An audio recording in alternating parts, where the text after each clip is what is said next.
It is generally agreed upon that the hardest level in the original Halo, or at least Campaign Evolved, is Truth and Reconciliation, with the hardest part of that level, or at least the section that I struggled with the most, being the hangar fight.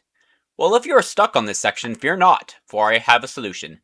This method will work on any difficulty in the game, however the footage I am showing you is on Legendary, and I was able to get to the checkpoint before the battle with the tanks on my first try. Now, the reason battling elites on Legendary is so frustrating is because it essentially takes an entire magazine from the assault rifle to kill them. And their behavior in this game is when there are multiple of them, they like to group together, and when one of their shields go down, they'll just go ahead and hide behind another one that has full shields. Luckily, the game provides you with an answer to this problem, and that answer is Sniper Rifle!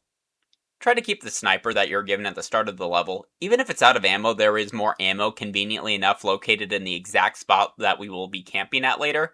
However, if you didn't think ahead, there's also a beam rifle in that area as well. So the TLDR on this strategy is essentially we're going to use the assault rifle to kill grunts and jackals, and the sniper rifle to kill elites. On the starting section of the hangar, whenever you get low on health, you can just flee back to the area that you came out of. Here you won't really be facing multiple elites at once, so you can usually get away with just using your assault rifle and saving most of your sniper ammo. Once you clear out the first half of the hangar, as long as you stay in the first half, typically enemies will not advance upon you. So what we're going to do is we're going to stay back here and just poke our head out, prioritizing killing grunts and jackals with our assault rifle, and retreating whenever our health is low and resupplying from the dead marine. Now we are going to prioritize weaker enemies. However, if a lone elite is the only enemy in your sight, feel free to take the shot with the sniper. Just don't get yourself killed doing so. Every now and then, Sergeant Johnson will get back up before promptly getting himself killed again, so use this as an opportunity to get some shots in. However, while doing this strategy, keep in mind at some point some enemies are going to spawn behind you in the corridor that you came out of, so while you're making your rounds, make sure to glance back there.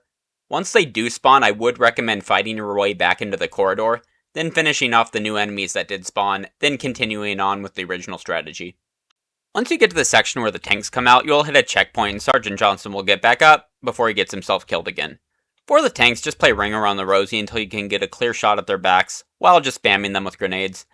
Another piece of advice that won't necessarily help you with this section, but that I noticed while progressing to this section of the game, is that an energy sword to the back of tanks is actually a one-hit kill.